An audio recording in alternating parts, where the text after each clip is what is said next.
एक बार एक प्रोफेसर अपने क्लास में स्टूडेंट को एक कहानी सुना रहे थे। तो वो कहानी इस तरह की थी कि एक समुद्र में बड़ा जहाज जा रहा था और बहुत सारी यात्री उस पर सवार थे।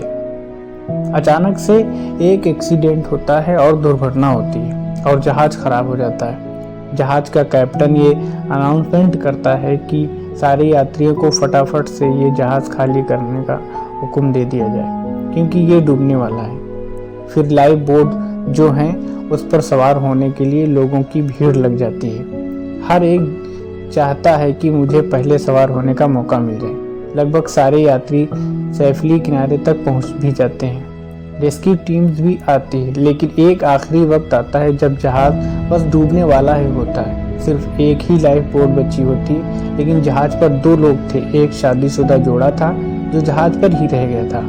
उन दोनों में से जो पति होता है वो अपनी बीवी को जोर से धक्का देता है जहाज की तरफ और खुद कूदकर लाइफ बोट पर बैठ जाता है और किनारे की तरफ जब जा रहा होता है, जब जहाज डूब रहा होता है, जिस पर वो पत्नी खड़ी होती है, वो चिल्लाती है और कहती है अपने पति से कुछ। तो प्रोफेसर ने अपनी कहानी बीच में रोक करके बच्चों से पूछा कि क्या लगता है क्या होगा, क्या कहा होगा। उसकी बीवी ने, मोस्टली ने जवाब दिया कि सर, उसकी पत्नी ने कहा होगा आई हेट यू, मैं तुमसे नफरत करती हूँ। मैंने इतना प्यार किया लेकिन तुमने धोखा दे दिया।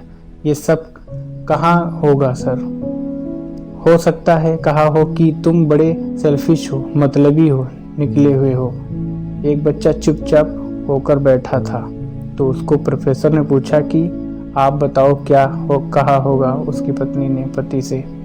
तो बच्चे ने कहा कि हो सकता है पत्नी ने अपने पति से कहा हो कि हमारी बच्चों का ख्याल रखना। प्रोफेसर चौंक गए और सही जवाब है, लेकिन तुम्हें कैसे पता? तुमने कहानी सुन रखी थी क्या? लड़के ने कहा नहीं सर, मैंने कहानी नहीं सुनी रखी थी। मेरी बीमार माँ भी जब अपने जीवन के आखिरी सांस ले रही थी तो मेरे पिता से ऐसे ही कहा करती थी कि हमारे बच्चे का ख्याल रखना। प्रोफेसर दुखी हुए। फिर उन्होंने कहा कि आपकी बात सही है। उस पत्नी ने अपने पति से यही कहा था कि हमारे बच्चों का ख्याल रखना।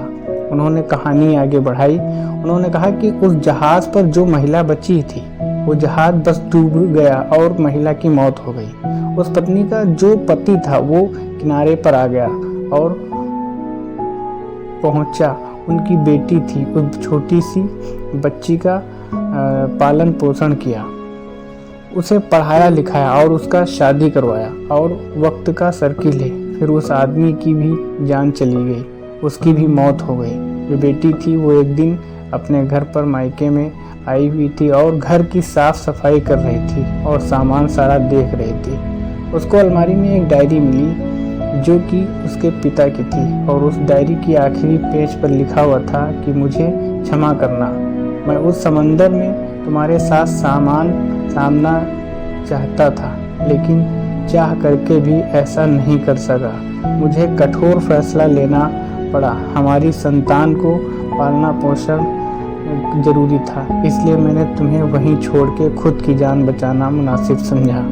मुझे मालूम था कि तुम बीमारी से ग्रस्त हो, कुछ दिनों में वैसे भी तुम ये दुनिया छोड़कर जाने वाली थी। ऐसे में ही मुझे कठोर फैसला लेना पड़ा, वरना मेरा यकीन मानो मैं तुम्हारे साथ समंदर में उस पल समा जाना चाहता था। तुम्हारे बिना मेरी जिंदगी कोई मतलब नहीं थी।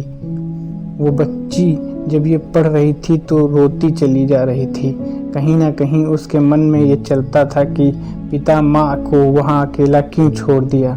लेकिन उस दिन के उसे समझ में आया कि पिता ने ऐसा फैसला क्यों किया था।